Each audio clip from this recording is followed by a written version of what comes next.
Hi, Pine Panthers.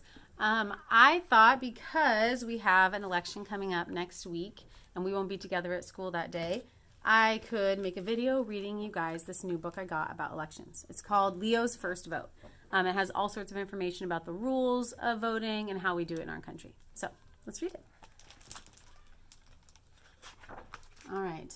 Leo's First Vote. And they have the cool voting stickers. I have mine in my water bottle. My dad just became a United States citizen. This means so much for our family.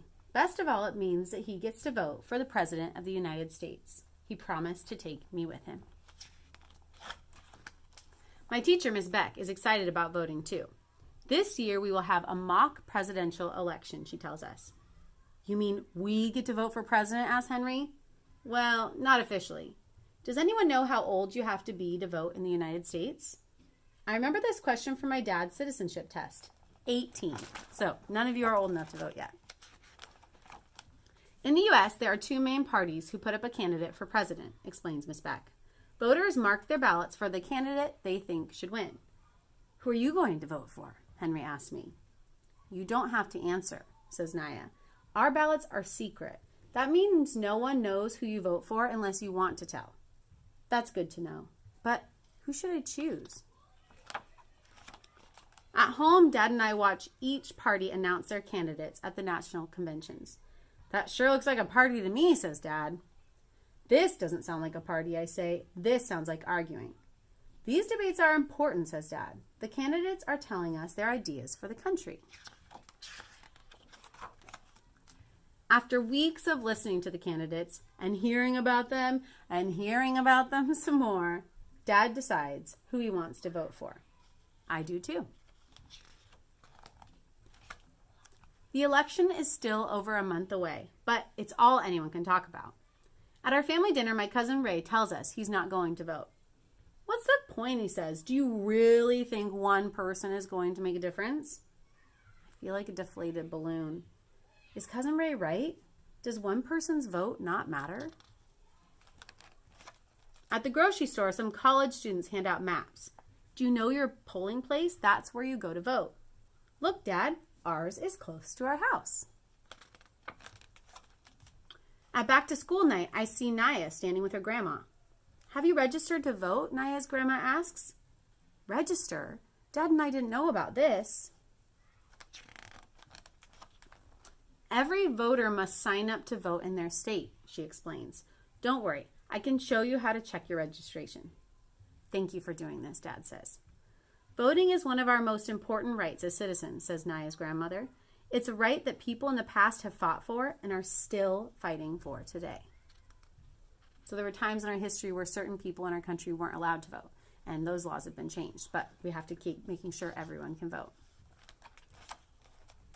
On the night before Election Day, Dad studies his sample ballot. This election is not just about the president, he tells me. I'll be voting for senator, mayor, and more.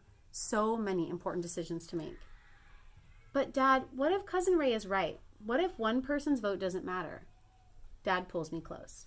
Sometimes the world's big problems can make you feel small. But tomorrow I will cast my vote for people who want to change things for the better. Believe me, it's not like that everywhere in the world. I hug Dad.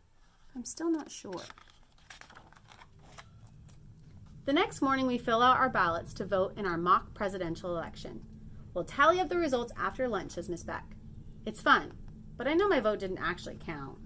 Will my dad's? At recess, I sit alone.